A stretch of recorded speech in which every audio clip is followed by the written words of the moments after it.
Одна цель – достичь того, чтобы нам, нашему народу, выдали наши земли, которые хотят забрать по беспределу. Наш президент Евкуров Юнусбек Мамадгиреевич, я недавно смотрел в телевизоре Вести, он сидит и говорит, в 1934 году была обозначена эта граница, сейчас ее сделали вот так. Я не знал, говорит, что нужно сказать народу.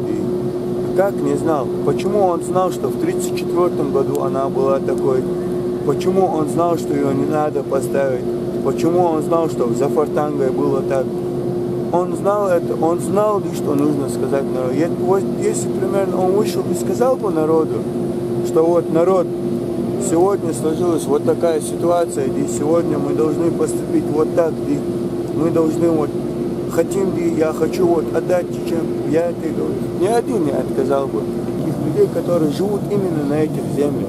Но тут есть люди, у которых предки жили на этих землях, у которых история на этих землях.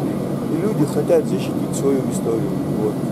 Мы в войнах, и они нам всегда были братьями, и которых мы всегда поддерживаем, которых всегда поддерживали, и будем всегда поддерживать. Дело вообще не в границе.